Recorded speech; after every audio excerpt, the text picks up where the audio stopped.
Welcome to the Biblical Languages Podcast, brought to you by Biblingo. We bring together the latest research in linguistics, language acquisition, and biblical studies to better understand the biblical languages and ultimately the biblical text.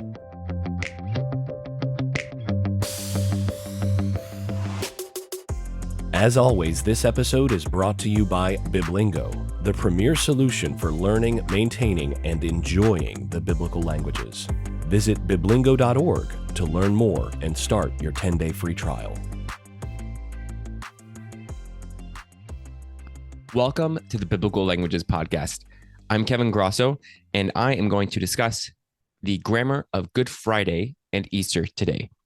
So what we're going to do is look at a few key sayings of Jesus during his crucifixion, or just before, and after his resurrection. So I'm going to try to make this as accessible as possible to everyone.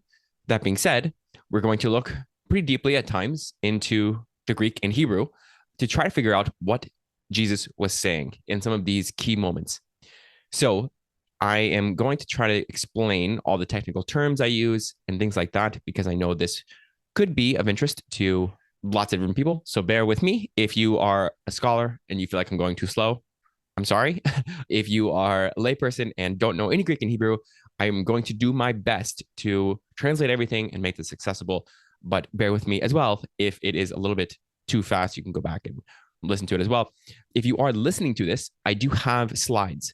So you are welcome to look at the slides on YouTube. But again, I'm going to try to make it accessible to listeners only so that you don't necessarily need the slides, though, especially if you do know some Greek or Hebrew, it might be helpful to see these texts. Without further ado, let's get into it. We're going to discuss 4 different sayings of Jesus, and we're going to actually start in Isaiah 53, where it discusses God's servant not opening his mouth. Okay, so that's going to be our starting point outside of the Gospels, obviously. And then we're going to move to Jesus before Caiaphas, and then we're going to go to the cry of dereliction, which is represented variously in Matthew and Mark. That's, "My God, why have you forsaken me?" So we're going to look at that. And then we're going to look at Jesus's conversation with Peter after the resurrection, where he says, "Peter, do you love me?" And then we're going to wrap it up with some conclusions from this. Okay, so that's where we're going. So to begin with, Isaiah 53, particularly Isaiah 53:7. So this chapter really is actually quite difficult in Hebrew. There are a lot of things in here that are very tricky from a grammatical standpoint. We're going to look at just one of these things in Isaiah 53, verse 7. I have pulled up here 3 different translations: NIV, NLT, ESV. So New International Version, New Living Translation, and the English Standard Version. These are very popular translations, and they also represent a spectrum of translation philosophies, which is something that we've talked about on our podcast. You can go check out our series on translation philosophy and how to translate the New Testament. So the ESV is going to be more word for word, or even morpheme for morpheme. So what that means is basically they're going to take one Greek or Hebrew unit of meaning, and they're going to try to replace it with one in English. Okay. The NLT is going to be more focused on, let's try to figure out the meaning of the text and then put that into English, maybe in a way that's different than one-to-one correspondence between word to word. And the NIV is somewhere in the middle. So all of the translations, though, agree. So here are 3 different translations with 3 different philosophies on how to translate. And they all agree, though, about this one line. I've highlighted it in red. Again, for those who are just listening, I'll just read it. "He was oppressed and afflicted, yet he did not open his mouth." This is the phrase that we're going to look at. So this is the NIV here. "He was led like a lamb to the slaughter, and as a sheep before its shearers is silent, so he did not open his mouth." The NLT is similar. "He was oppressed and treated harshly, yet he never said a word." Okay, so here the NLT is being a little bit more creative with how they're saying it. Never said a word, right? And that, again, reflects their translation philosophy. I'm not going to say anything good or bad about their philosophy. I'm just saying it's different. "He was led like a lamb to the slaughter, and as a sheep is silent before the shearers, he did not open his mouth." Okay, so again, that same phrase, "he did not open his mouth," the NLT, the first time translates, "he never said a word," and the second time, "he did not open his mouth." The ESV is very similar to the NIV. "He was oppressed and he was afflicted, yet he opened not his mouth." like a lamb that is led to the slaughter, and like a sheep that before its shears is silent, so he opened not his mouth. So from this, the question is, especially if you know Hebrew, what should we expect the Hebrew to be? So there are three different verb forms in Hebrew that can be negated. Okay. The three are yiktul, katal, and kotel, or the participle. So again, you don't need to know any of this. If you don't know all the terms, that's okay. I'm just going to explain what this means. Okay. If you just looked at the English translations, you would expect he did not open his mouth to be a katal form, right? Because katal normally refers to things that are in the past or things that have been done. So in English, we will often translate this with he has opened his mouth, something like that in the positive form, or he opened his mouth. Okay. Those are the two most common translations of the katal form into English. So here we have that translation, right? But in the Hebrew, we actually don't have that form. We have the yiktul form. So again, the yiktul form is most of the time, about 80% of the time, it's translated from Hebrew into English with a future tense form. So here we have in Hebrew, it says, velo yiftach piv, which is, again, if you were just taking an out of the blue context, the normal translation you would have is he will not open his mouth. Okay. But none of our translations go for that, right? None of them say he will not open his mouth. They all make this, he did not open his mouth in the past tense, just normal, he didn't do this thing. So how should we understand this difference, right? I mean, in Hebrew, it's different. And what's actually interesting is that there is a manuscript in Qumran that has patach. So that's the katal form in this context. And they also are seeing, okay, this is a past tense context. And so there is a manuscript of Isaiah with velo patach piv. And so maybe that is justification for the English translations as well, to just follow the Dead Sea Scroll evidence here and say, okay, maybe that's actually the correct written form. I'm going to suggest a different interpretation that does justice to the yiktul form, but is not just plain old past. Okay. And that is what is called a modal interpretation.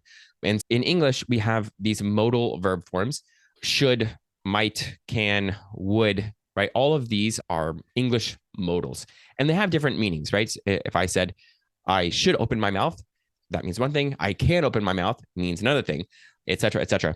So the yiktul form, it is normally translated with future, will. But actually, even in English, will, could be argued, is a modal. It's a modal verb. So it is very similar to can, right? I can open my mouth. I will open my mouth. It occupies a very similar spot in the syntax. So the question is there another? So will doesn't work here, and translations have recognized that. But is there another kind of modal verb or idea that might fit this context? And in fact, the yiktul form is used in past tense contexts with these modal ideas. So there's an example in Exodus with he could not gather something, and that's this yiktul form in the past tense context with the negator. Okay, so I'm going to suggest, so if we go back to our translations, he was oppressed and afflicted, yet he would not open his mouth, is actually the better understanding here. So this is not just reporting what this person did, right?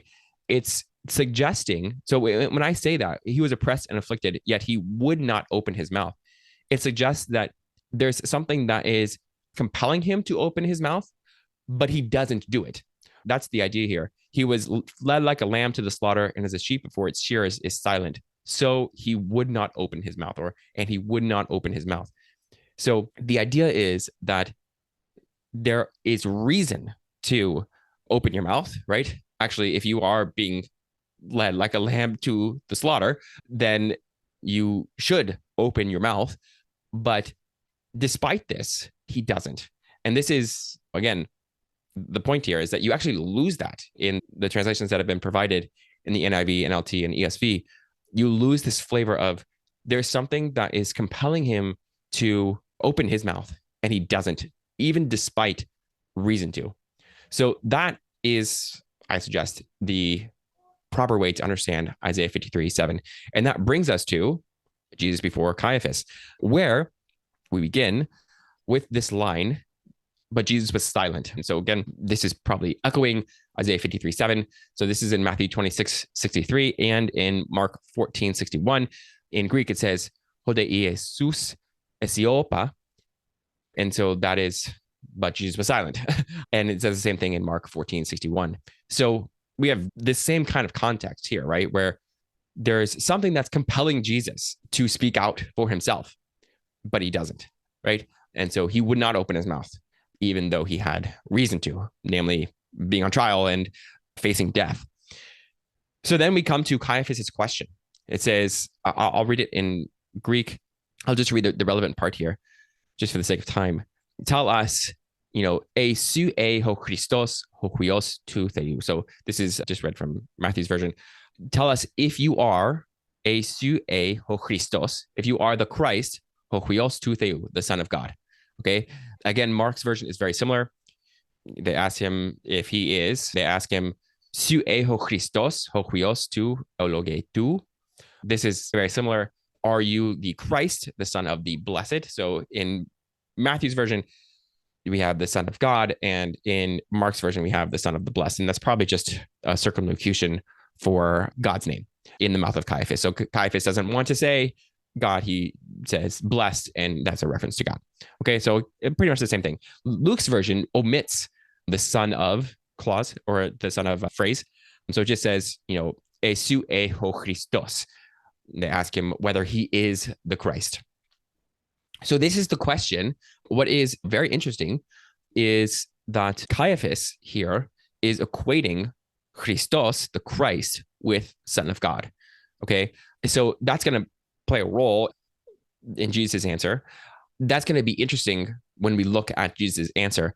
But this also suggests a certain meaning for the phrase Son of God, right? It seems like Caiaphas is making Christ and Son of God equivalent. Now, there's all kinds of debate about this that I don't want to get into. But just to point out that in this case, at least, it might not be that Son of God means ontologically God's Son in the same way that other texts might mean Son of God. Again, I'm not saying that Son of God always means Christ or vice versa, right? But in this case, with Caiaphas, he seems to be equating Christ and Son of God. And then Jesus gives this reply, and he quotes Daniel 7, and he calls himself the Son of Man. And immediately, so now we're moving to the reply here. Immediately, Caiaphas tears his clothes and says, this is blasphemy. So he actually, Jesus doesn't call himself. He's asked whether he is the Christ, the Son of God. And then he says, oh, I'm actually the Son of Man, which seems to suggest that the Son of Man here is a title that Jesus is using that would place himself maybe even above the Christ or the Son of God in Caiaphas's mind, at the very least equivalent to. So let's look more deeply at Jesus' response. So in Matthew 26:64, Jesus responds, su epas. So this is translated normally, you have said so, or you have said, okay? It's a weird answer to the question because it doesn't answer the question. At least in our minds, it doesn't. Yes, Jesus, Caiaphas has indeed said the thing that he just said. Now, why are you saying that he said that? So it's interesting because in none of the versions, actually, does Jesus ever say nai, the Greek word for yes. Now, the question is, what does Caiaphas understand when Jesus says su epas, or you have said so, in Matthew's version at least? In biblical Hebrew, there is no word for yes. The way you would answer a question is you would repeat part of the question. So if I said, are you hungry? The response would be, I am. Are you hungry? I am. And that's just how you affirmed a yes-no question. So there was no word for yes. That seems to be what's going on here. Su epas, you have said, right? There is an instance in Exodus 10:29 where a yes-no question I think this is Moses saying, he says, ken dibarta, right? This is in Hebrew, right? Ken dibarta, which is very, very close to su epas. In the Septuagint, right, the Greek translation of the Old Testament, it's erekas, which is you have said. So very close to su epas, which would be you said. But the point here is that it's all understood as an affirmation. So that's the way I read this text, is Matthew is recording Jesus saying yes, but in a way that we wouldn't normally say so. In Mark 14 and Luke 22, so in Mark 14, Jesus begins with ego eimi.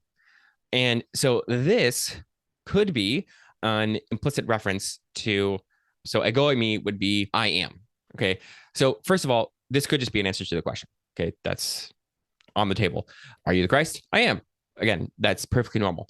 But it is also could be, probably is, I would say, an allusion to Exodus 3, where God gives his name as ego eimi, same two words, hoon in Greek. That's what it would be in Greek, would be ego eimi hoon. So Jesus gives the beginning of the I am who I am saying in Greek as a response to Caiaphas' question about Jesus being the Christ or the Son of the Blessed. So if Jesus is alluding to that, it's even stronger than just su epas. It's not just an affirmation. He's connecting himself with Yahweh, right? That's what he would be doing.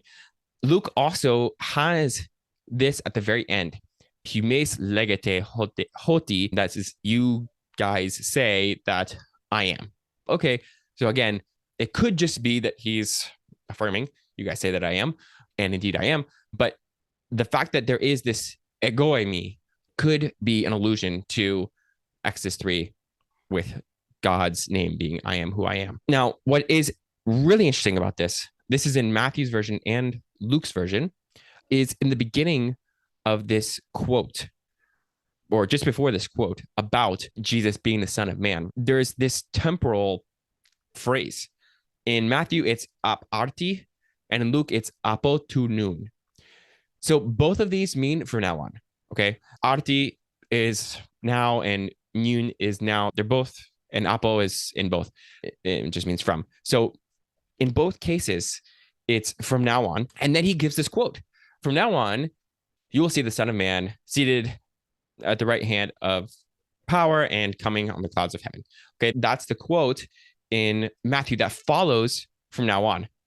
What is very odd about this is obviously Jesus is on trial for his life, right? And so he is saying from now on, when he is speaking, the Son of Man is going to be ruling.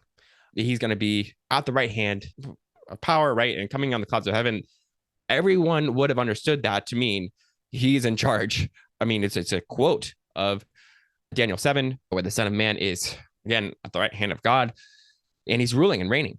And so Jesus seems to suggest here that from this point forward, he is reigning and ruling in a different way.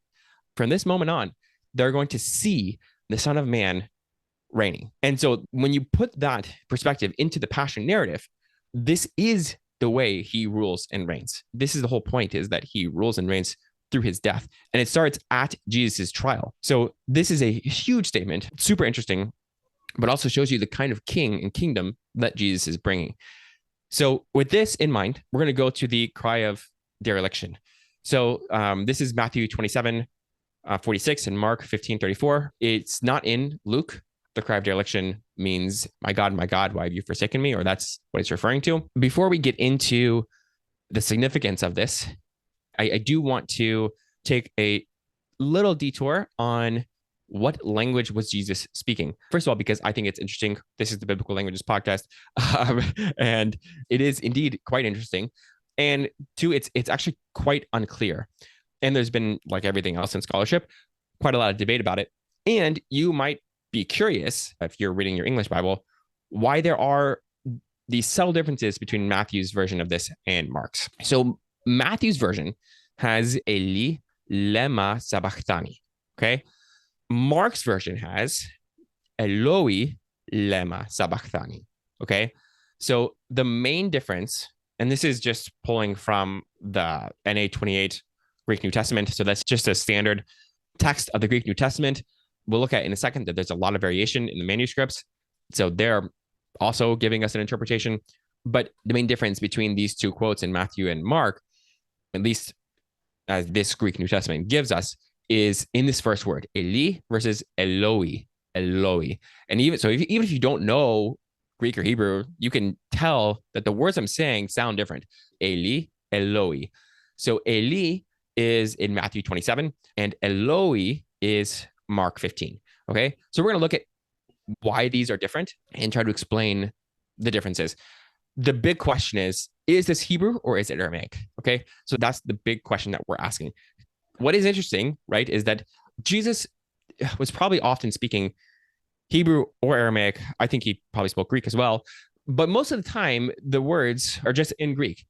So most of the time, the authors don't really tell us what language he's speaking, and they don't really seem to care. They're more interested in whatever meaning is represented, and they just put it all in Greek. But there are a few instances where they say, hey, he said this exactly. These are the sounds that came out of his mouth kind of thing. And this is one of those instances. And so it's interesting to ask the question, what language was he speaking? So with that being said, looking at Matthew first, I have here pulled up the textual apparatus for Matthew 27 from the NA 28. So what does that mean? It means that in this Greek New Testament, they give you all of the different readings in all the different manuscripts. So there's lots of different manuscripts of the Greek New Testament, and some of them have variations. Most of them are insignificant, and some of them are more significant. Okay, so here, I'm not going to go through all of this. It looks like complete gibberish if you don't know how to read it. But just to highlight some of the variations that we see in this verse for Matthew's Gospels. Again, if you think about a manuscript written in the 3rd century, here's the idea. It had a certain configuration of Greek letters here.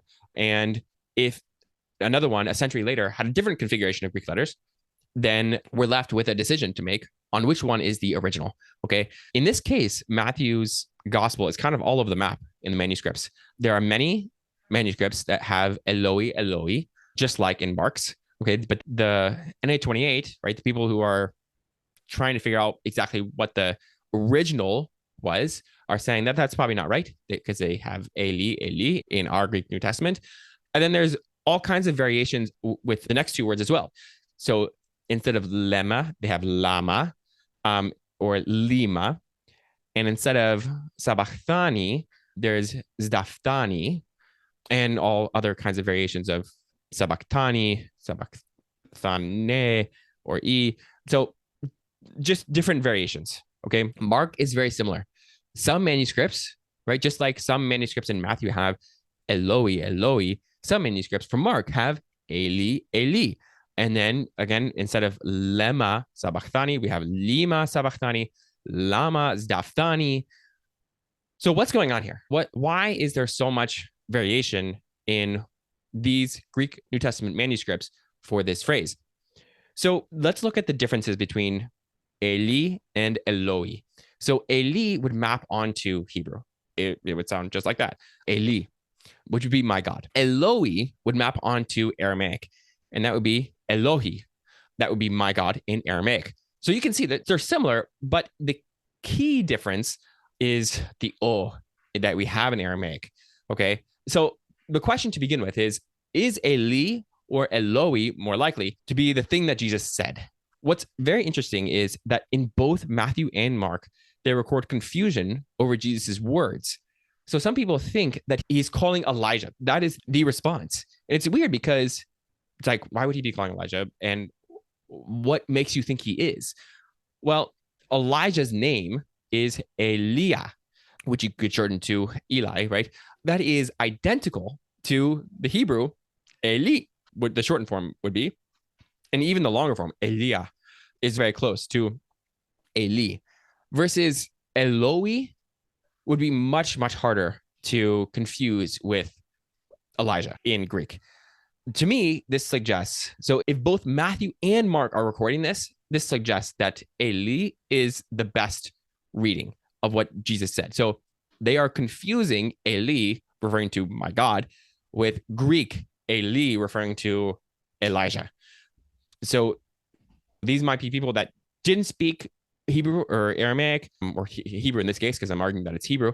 So they might be thinking, okay, I'm a Greek speaker. Oh, I heard him just say Eli, Eli, right? I didn't understand the rest of what he just said, but maybe he's calling Elijah, right? So they wait to see if he's calling Elijah. Obviously, nothing happens. And so this, to me, is a strong indicator that at least the first two words were probably Eli, Eli. So what does that leave us? The next word is lama. So in some manuscripts we have lama, some manuscripts we have lema or lima. Lama would be Hebrew. Lama is why. Okay, lema or lima all could be variations of how this might be put into Greek from Aramaic, but that's Aramaic.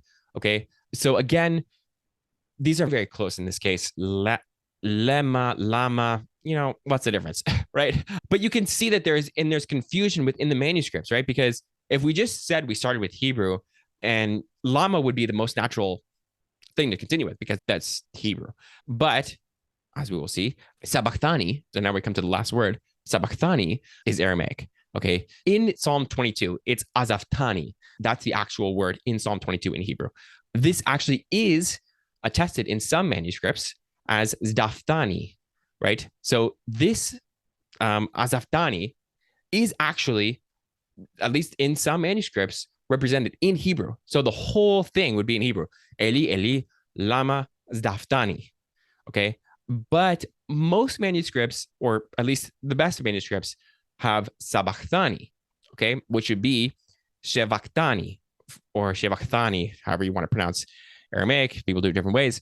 And so this would be the Aramaic form. So here's the problem we've set up. Most likely, I would say almost certainly, Eli, Eli is the correct form in the beginning, and that's Hebrew. And then we have this middle word, Y, which is very close in both languages. And then we have sabachthani, which is almost certainly the correct word at the end. And this is in Aramaic. So we have half in Hebrew, the beginning in Hebrew, and half in Aramaic. So there would be reason, right? This middle word, for example, there would be reason to make it harmonize with either the last half of the verse or the first half of the verse. There would be reason if I was reading Eli, Eli as Hebrew in the beginning, I might change the last verb to zdaftani instead of sabachthani to, again, harmonize with the rest of the verse. Clearly, this was a problem. The people were very confused about what was going on and what Jesus actually said. I think, though, when you look at Mishnaic Hebrew and just what was Hebrew like during the first century, it was heavily influenced by Aramaic and even Greek. There was all kinds of loan words from Greek and Aramaic, but especially Aramaic. And so it wouldn't be crazy to say that this is just half Hebrew and half Aramaic, which is exactly what all the evidence points to. It just feels weird to us. So this could be that this actually is Hebrew, right? With this last word, sabachthani. We know that this root has already come into Hebrew as a loan word. Jesus could just be, expressing this idea, which is the same idea in Hebrew as azaftani, just with the Aramaic word sabachthani. Okay. So to me, it seems like Eli is clear. That's Hebrew. That pretty much has to be the case, given in the narrative, the response of the people and their connection to Eli, meaning Eli or Elijah. And then sabachthani textually just seems to be the better reading. That's probably Aramaic. So that's either Aramaicized Hebrew, which again, we know from the first century that Hebrew was being Aramaicized, right? There were all kinds of loan words coming into it from Aramaic, or it's just a mixture of the two. And again, it's just people feel like this is very weird, but when you do speak two languages and when those two languages are very close, it would be very normal to just slip in and out of one and the other. And then, in the middle word can just go either way. That to me is the best reading of what Jesus actually said. It was probably this combination of Hebrew and Aramaic, or Hebrew with an Aramaicized ending, Eli, Eli, lama sabachthani. Okay, so that was just trying to figure out what Jesus actually said. So now that we've said that, okay, why? What's the purpose of the quote in Psalm 22?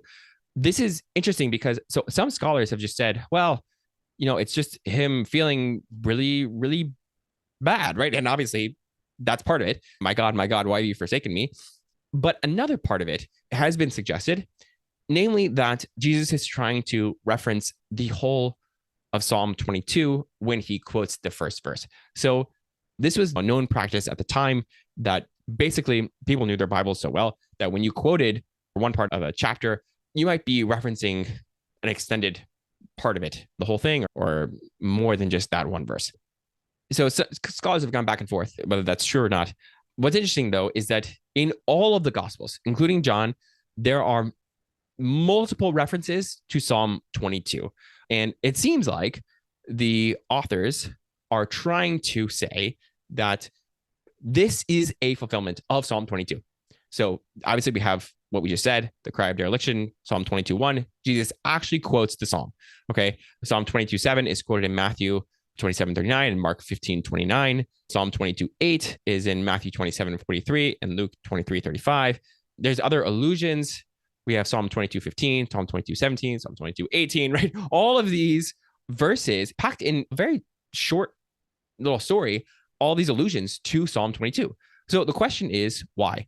When you read Psalm 22:1, Jesus' cry, in the context of all these other allusions to the Psalm, my suggestion is that it is clear that the authors are wanting to say that this is Jesus fulfilling this Psalm.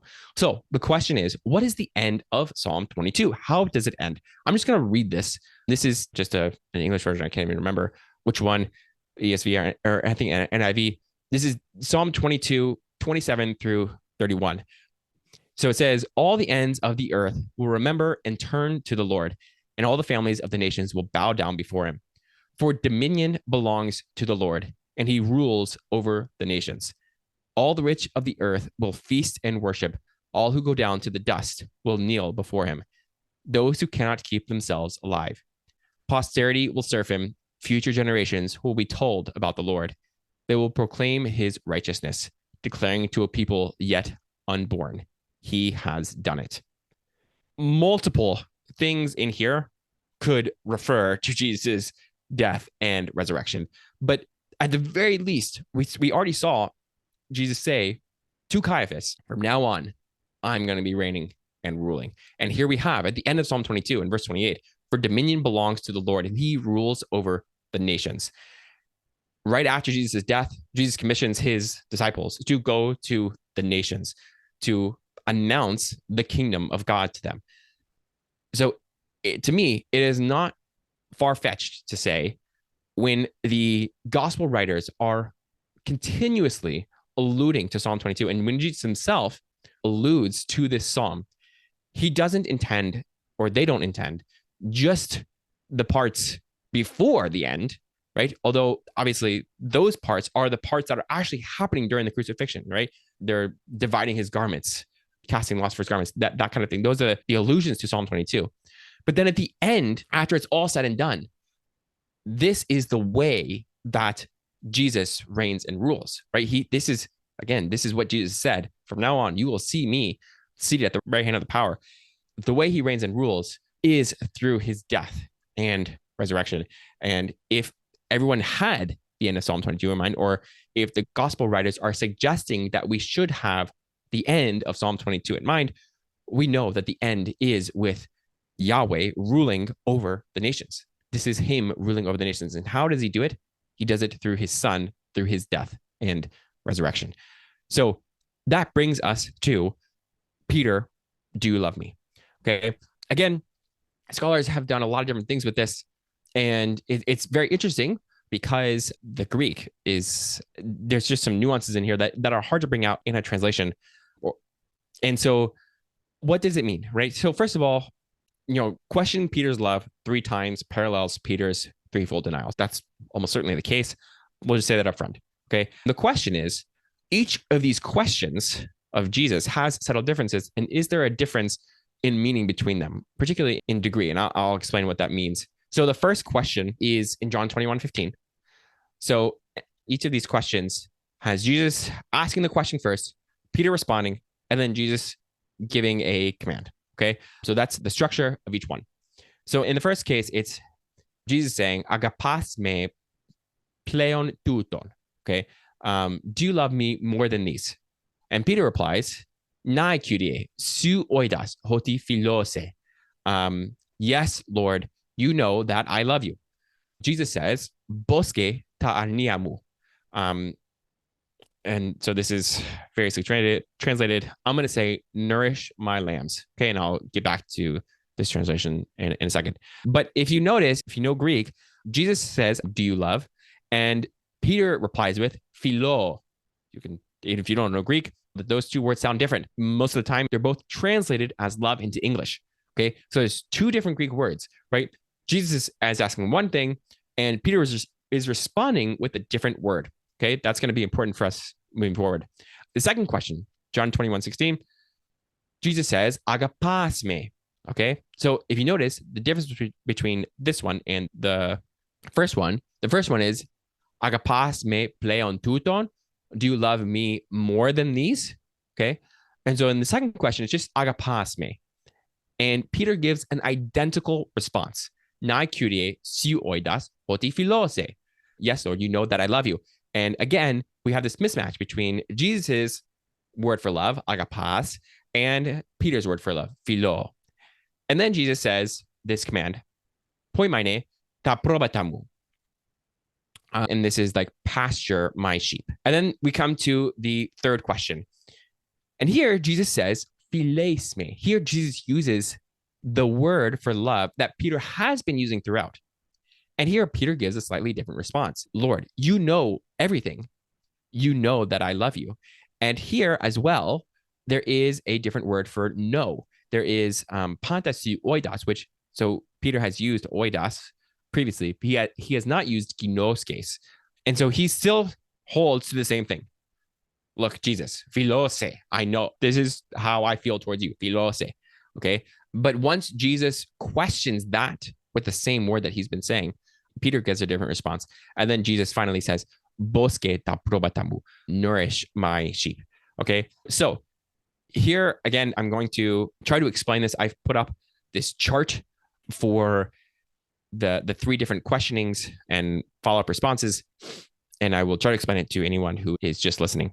But there is this initial question. Okay. What's interesting about this question and what hasn't been given enough attention is that it is a comparative. Okay. Agapas me pleon tuton. Do you love me more than these? Almost certainly this is a reference to the disciples, right? These meaning the disciples, that they're all there together. And so Jesus is saying, do you love me more than these guys? Now, on the face of it, that's ambiguous. Do you love me more than these guys love me, or do you love me more than these guys? Right? Meaning, is your love for me greater than for them? I think it's probably the first. Do you love me more than these guys? And Peter doesn't answer the question, right? He doesn't say, yes, Lord, you know that I love you more than them, right? He just says this simple response, nai kurie su oidas hoti philose. Yes, Lord, you know that I love you. So Jesus starts off with this comparison. Why? I think it is probably to suggest that Peter probably feels that he doesn't love Jesus more than them because Peter is the one that denied Jesus. They did not. At least some of them did not. Okay. You could argue that some of them ran away and etc. But no one really flat out denied Jesus except for Peter. Okay. Jesus is, to begin with, he's already setting up this comparison. And one thing about comparatives is that they have to do with degrees. Okay. And so this has really been one of the central questions about this passage is Jesus moving from lower love to higher love, right? And how does this fit in with Peter's response? I think it's very clear from Jesus' initial question that he is talking about degrees, right? Because he gives it a comparative. So he's already set up this Peter versus someone else kind of thing. So really, if you think about it, you don't even have to love someone to love them more than someone else. You could, in theory, you could not like someone at all, but you could love them still more than someone who totally despises them. So this doesn't really tell us how much Peter loves Jesus. So Jesus asked the question, right? Do you love me more than them? And so Peter's response is philose, right? The answer to Jesus' question is using the verb that Jesus will use last, okay? So when Jesus moves on to the second question, agapas me. Okay, here we have a difference because it's not comparative anymore. Do you love me? An affirmative answer to that question has to mean that you actually love him, right? Whereas if you love me more than these, doesn't have to be, you don't actually have to love the person. But here, then Peter replies with the same thing. Philose, you know that I love you, right? So if we've moved, clearly, we have to have moved in degrees from the first question to the second question. And then from the second question to the third question, the assumption would be that we are, again, moving in degrees of love. The first question is the least amount of love. The second question is the middle amount of love. The third question is the most amount of love. Okay. And this is where Jesus says, philes me, do you love me? And this is the same word that Peter has been using throughout. So here's the idea. Jesus is asking 3 times, do you love me? Do you really love me? Do you really, really love me? Like that kind of thing. And then Peter throughout, right? He's saying, Lord, I really, really love you. I really, really love you. I really, really love you. He's giving that same response throughout the whole thing. Okay. So Peter too, in question 3, he's saddened by question 3. Why is he saddened by question 3? Because he's already said this exact thing. Yes, philos. So if this is the strongest form of love, Jesus asking that at the end is to Peter, is he's saying, hey, I've been saying this, philos. I don't have,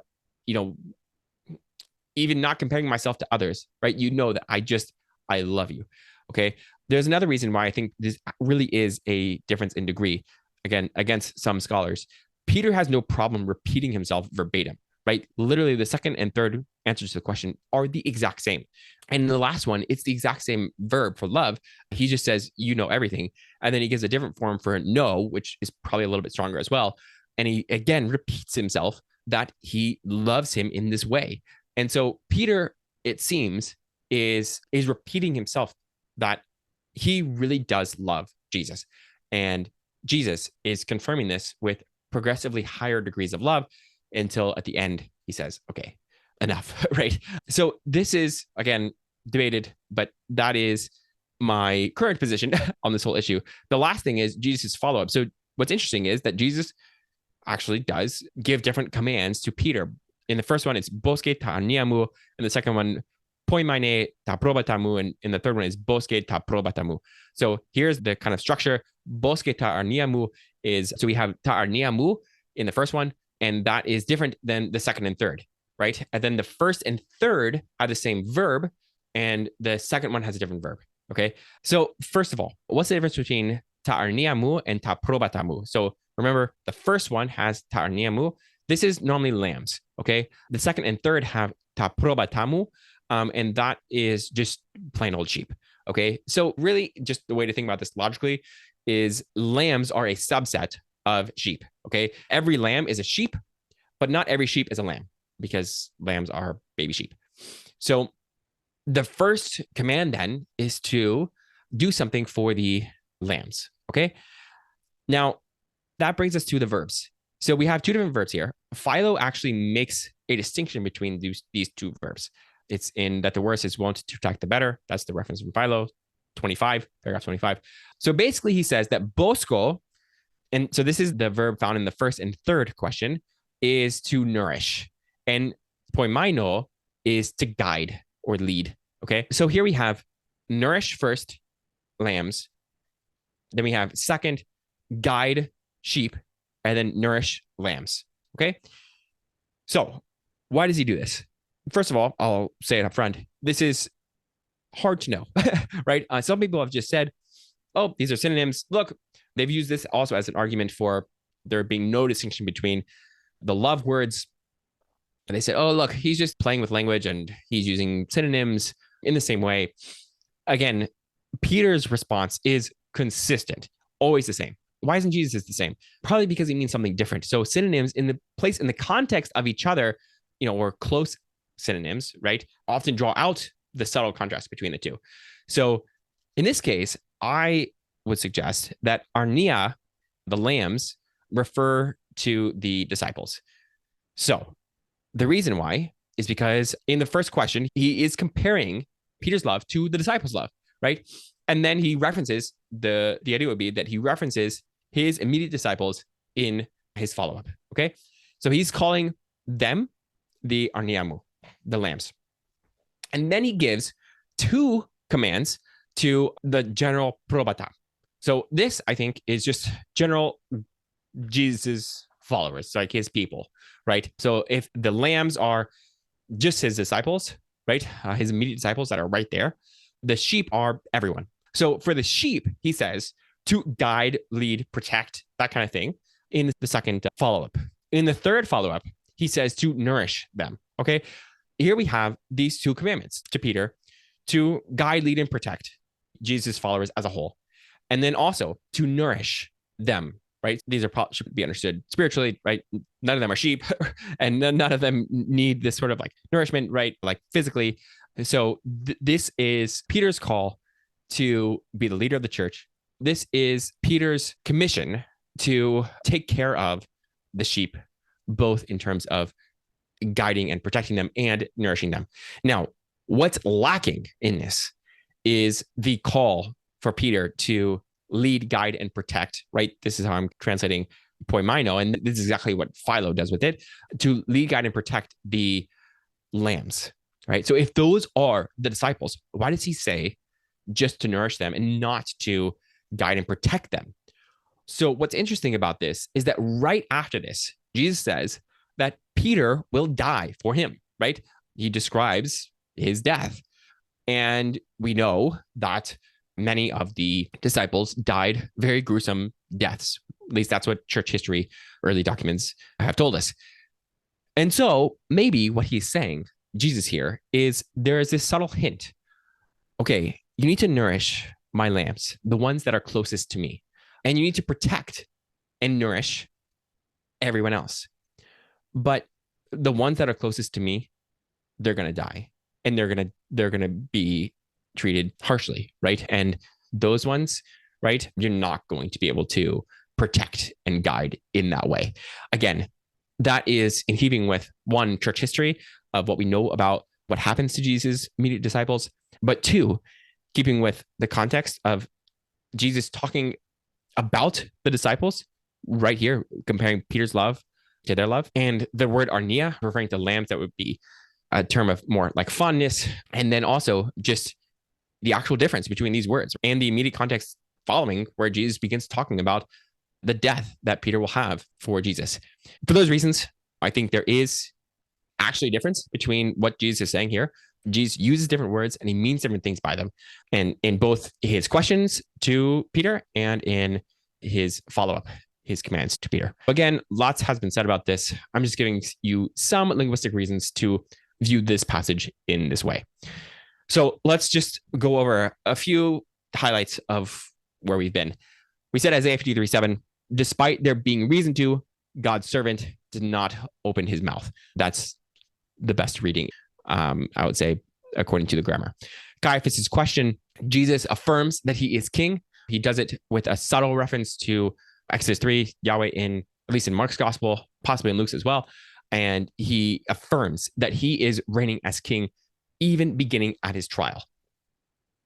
In the cry of dereliction, which is probably originally spoken in a combination of Hebrew and Aramaic, Jesus references Psalm 22.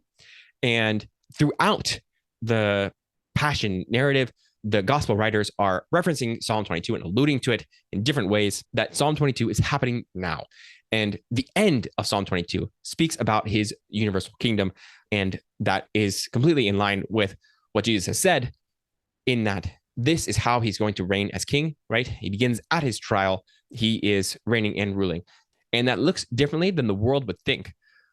But this is the beginning, right? These references of Psalm 22 are the beginning of his ruling over the nations.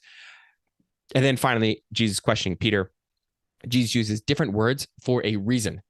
And Peter uses the same words for a reason.